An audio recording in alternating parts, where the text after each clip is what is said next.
let's say if you have told yourself that your identity is that of a soldier, then the moment you're out of the armed forces, then you cease to exist in some way because there's nothing to motivate you. But on the other hand, if your self-worth is tied to the fact that you're a disciplined person, then that far outlasts what's the job hat you wear. Yes. Right. I think people should realize this basic truth that, your work is a large part of your identity, but is only a small part in your entire life.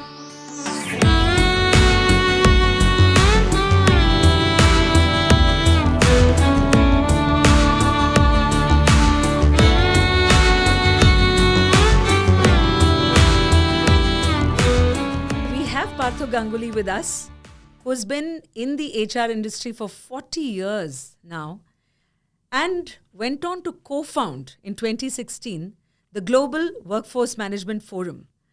Partho, that's a lot of years in the HR industry. Welcome to the show.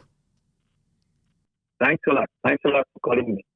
Since we are focusing on this show, which is the Emotional First Aid show, the other effects of layoff on a person's mind or emotions. Have you come across, in your personal anecdotes, like how do people generally react to it? How was it before or now? During the dot-com burst, when, I was recruiting heavily, I remember people coming to us saying that, my marriage is broken down.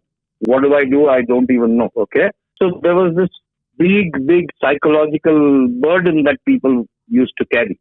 See, we were very incompetent in terms of we were not counselors. So we had to connect with counselors and send these people for help. Today, a guy talks about layoff much more openly. He doesn't express, he does express the fact that, there's been a redundancy issue and he will have to quit or he's quit and he's looking for an alternative employment sooner the better. That's purely an economic reason. He's not unnecessarily psychologically harassed as of now. This is what I'm watching.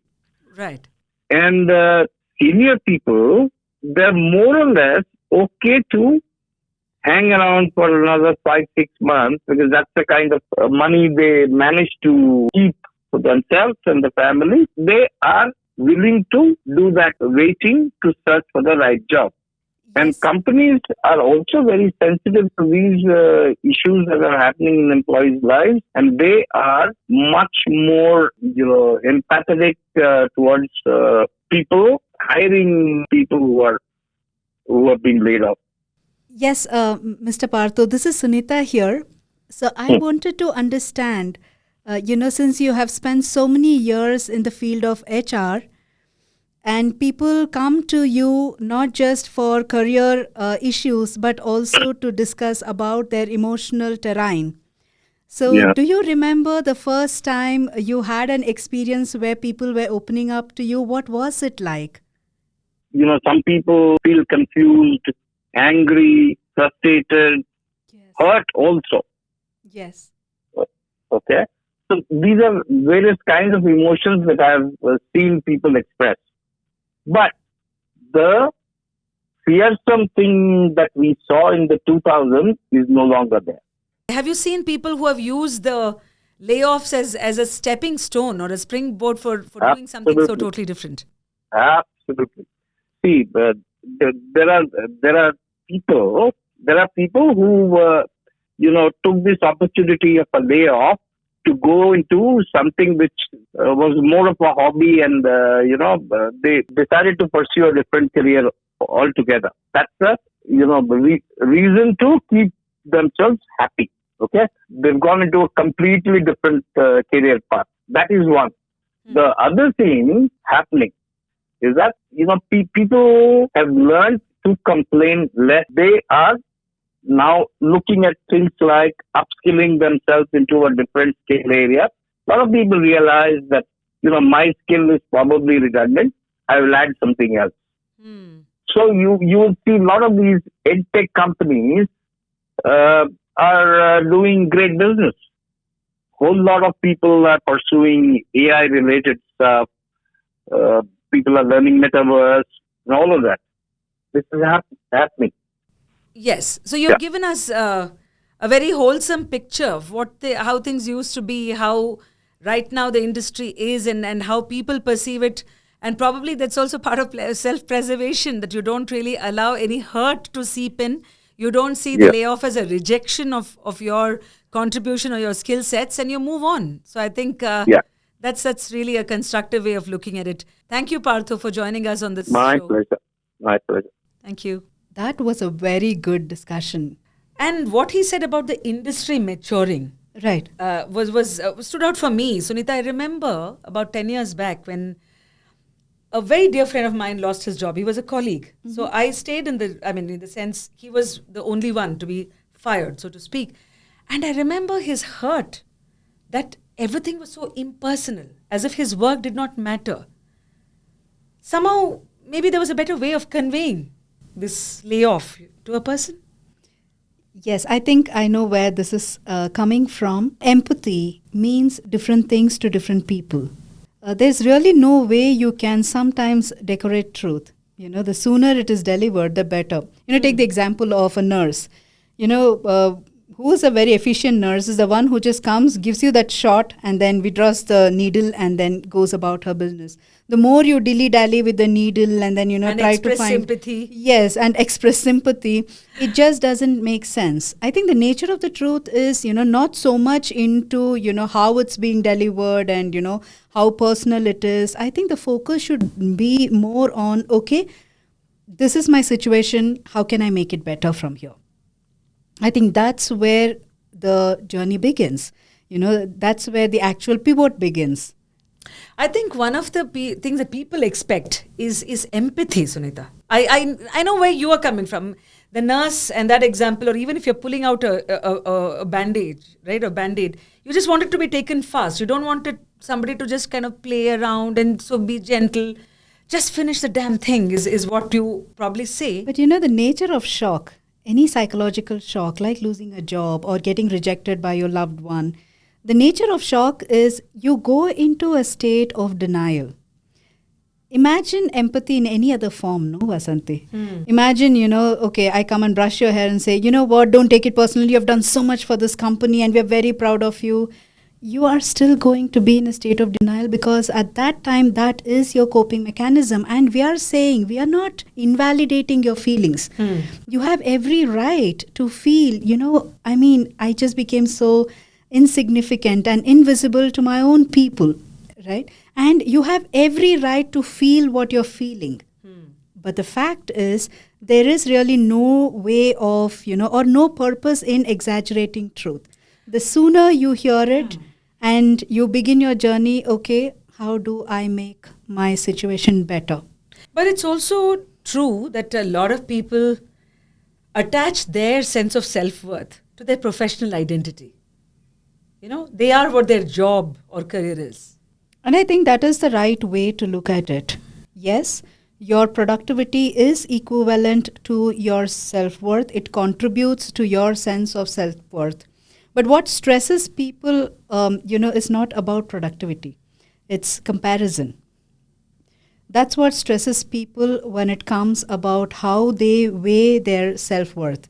Oh my goodness, I and my colleague, we started our careers at the same time, and now you see, you have a timeline and then you compare, that's why it's called the rat race, where have I reached, how much of cheese have I gathered? So the entire stress, on your self-worth comes when you compare with another person. Otherwise, productivity is one of the parameters that builds my self-worth. I have gone and worked in so-and-so place for so many years and I've had this much of experience. All of this builds me. So you do not have an issue with productivity and self-worth, being a parameter to see where I stand in life. The issue is when I compare. I should have come so far, after all these years, look at that person. That's when it bothers me.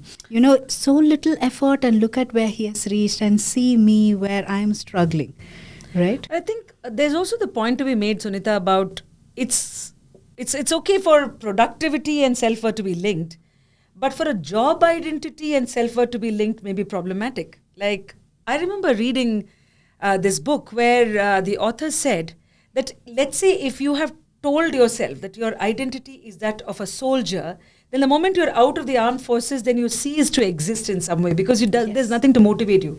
But on the other hand, if your self-worth is tied to the fact that you're a disciplined person, then that far outlasts what's the job hat you wear. Yes. Right. I think people should realize this basic truth that, your work is a large part of your identity, but is only a small part in your entire life.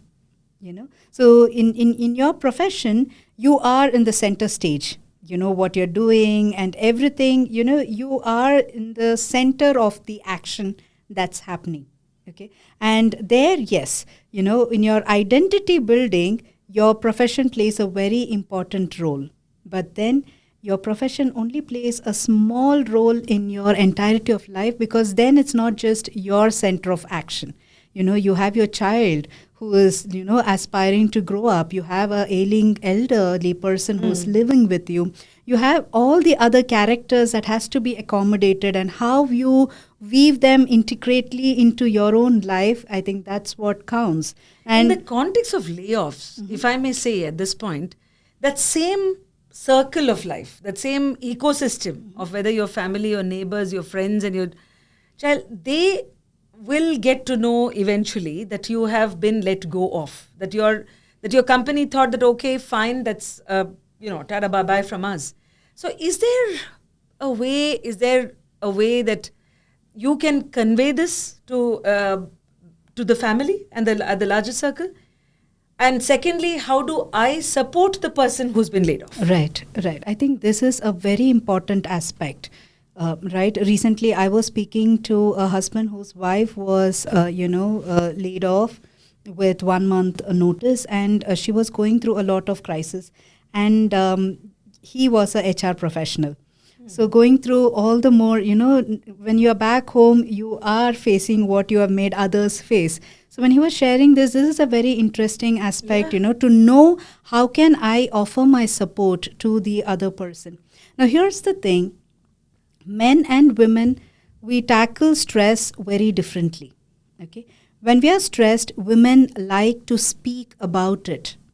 It's not about how are we going to fix it or anything. It's more about how am I feeling about this entire event.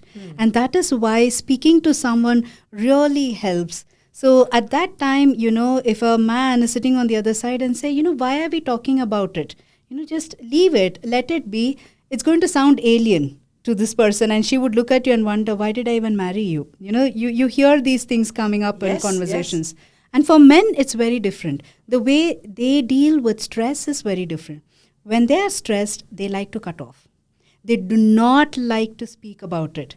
So at that time, being the woman in his life, if you're going on nagging, talk to me, tell me what is happening, why are you so sad, it escalates the entire issue. So post-pandemic, you would have heard so many people saying, things just got even worse, with all these things happening. Yes. One of the reasons why it escalates is because I'm not able to understand how you deal with stress, and you do not understand how I deal with stress. So at that time, it's not about feeling bad. He's talking to everyone else, but not speaking with me. He would rather go and sit in the park, or he would like to go to the pub, or he's just sitting and playing his computer game, and he's not willing to open up to me, because for me, dealing with stress is going and speaking. Yeah. Right? Yeah. So this basic insight, and for men also who are listening to this show, when you have a woman who is speaking about how she's feeling about things that she's dealing with, what she really hopes is someone who is listening with an empathetic ear. So if you can understand the different ways people cope with stress, I think any kind of challenge can be navigated. That's very true. And also that whatever that person is going through, let's say your spouse who has a different coping mechanism, it's not a reflection on you. Yes. The fact that he is not speaking to you, yes, that doesn't mean that you're and not don't a part make it of that. about you. Don't use that as an opportunity to say how close or how not intimate the other person is. What about children? Because if you are a person who has lost your job, so the child sees you going to work daily, and that is something which needs some careful handling, how you convey this, because it's also forming an impression for the child, isn't it, Sunita, that ultimately how she or he looks at work, job, career. I think, post-pandemic, it's a huge opportunity of rearranging the new normal, like, it's been said about this entire period. I say this because for the longest time, I think post-pandemic situation has given all of us an opportunity to relieve parents from the parental pedestal. In India, we have a culture where, parents are looked upon as role models and the providers. And, we try to hold on to that role and responsibility. Everything is charted out from there. So if you have a child who is below 10 years of age, then, it's a good opportunity for you to make that shift from being a provider to a shift of, somebody who's also a mentor, who's a cheerleader, who's a critic. You can take on the roles of, a friend in your child's life. It's a huge opportunity. So if it's a child who is below 10 years, then what you could try and explain to the child is, you remember that time when we went to the circus?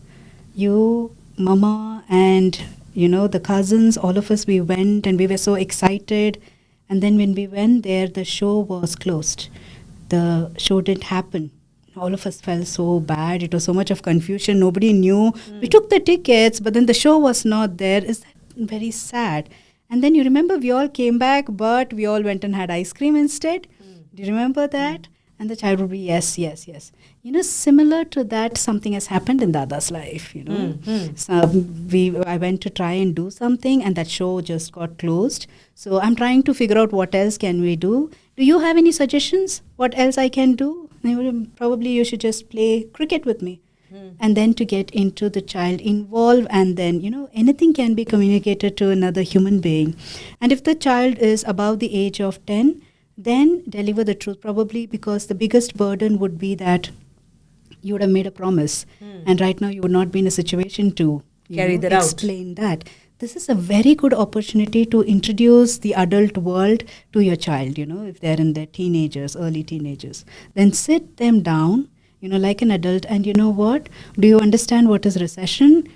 Yes, Dada. They would just say, we've been hearing this. Ask them questions. Have you heard of the word layoff? What comes to your mind? Is there shame attached to it? And you would understand how phenomenal these kids are. Yes. I would urge parents to have the tough conversation. Don't try to be overprotective and my child is innocent. I don't want them to know. No, they know it. Right? But when you say it, you also give them a scope of looking at them as someone who can be taken seriously. And the child is going to cherish it. My dad actually discussed his problem with me. So, it's a huge opportunity to teach them responsibility and tell, I made this promise. I made this promise because my organization made some promises to me which they could not keep. Okay, now I can be angry with them because they have not done, but that's not going to help us, right? So because of that, I'm not able to keep my promise that I made for you for your birthday or for this particular picnic. I know you're going to be upset or anything, but I want you to know that we can do something else instead. Do you have any ideas about if doing something else? And the child, in fact, as you yourself said, children have a remarkable grasping power, and this, gives the child a chance to be the parent's confidant. Yes. But also, Sunita, I remember that when we were, young and growing up in middle-class families, in our case, in somewhere in the north of India with my father in a PSU job, I remember that when our parents told us, or at least we realized that we have modest means, we felt so happy to be contributing by not asking or by not demanding. Yes. And I think it gives us a huge sense of power, and it also sets the foundation stone for a child, to grow up to be this sensible adult in this case. So I think that's something which increasingly parents should do, given that today's parenting, many people think, is about handing life on a platter to a child, and anything less means that we are lesser of a parent, and that needs course correction. Maybe the layoff is a point of, where the curve goes upward from there. Yes, isn't yes. it? So it's like the light enters right where the crack is. Ooh, it does. Yes, it's It a certainly Japanese does. philosophy, Kintsukori. Yeah. It says, Yeah. you light enters wherever the crack is. So anything can be beautiful. So, at the point of light entering in the talk, in our segment Headstrong, we do try every time to give something which is a tool that people who are listening to us or viewing Yes. us can actually use. Yes. And in this case, when there is a sense of loss, the sense of severance from your job and identity and other things as we discussed, what would that be? Here's what I want to offer as a takeaway from the Headstrong segment of our show. Time is a resource. Money is a resource. Technology is a resource. And the layoff period might mean that you're running shortage of one of these resources. Once you have dealt with the shock, in whatever way, right? Once you have dealt with it, the takeaway should be that every time you're sitting and making the layoff personal, right? Okay, it just happened to me, it happens to me again. When you're doing it, if you can catch yourself red hand and then remind yourself, take a deep breath, pause, and remind yourself that experience is also a resource. And right now, you are gathering your experience. So focus on what are you going to learn from this entire aspect. Are you going to recreate your identity once again? Are you going to make a shift? Because you have n number of examples all around you where people have looked back at some things that they thought were very bad, and now they feel like, is one of the reasons that they're able to celebrate their life more. Yeah. So your Headstrong mantra would be, the ultimate resource is resourcefulness. The ultimate resource is a resourceful mind. As long as you're resourceful, as long as you're centered in yourself, as long as you understand that people can take away your pride, they can take away the fame, they can take away your name, they can take away years of positions that you have gathered in your career graph, but they cannot take away the person you have become. They cannot take away the skills that you have honed. And if you believe in that and remind yourself, right, every challenge is a reminder. That's how you fix the puzzle. Close your eyes and tell, the ultimate resource is resourcefulness. That is how you make a shift from a victim mindset to a breakthrough mindset. The key is in, therefore, not looking at the layoff as a rejection, but to look at it as an opportunity to rebuild. Yes, you have no other choice. And that resourcefulness is something to cultivate, that Yes. sense for sure. Yes. So this has been an episode where we have traversed a long journey. So many emotions that come into play. Oh, yes. Yeah. And of course with Partho Ganguly helping us with his insights. Until we meet next time. Thank in this you, Vasanthi. episode of Emotional First Aid. Thank you for watching this episode of the Emotional First Aid Show. If you like what you heard, do subscribe and write in with your comments and suggestions. Thanks again for watching.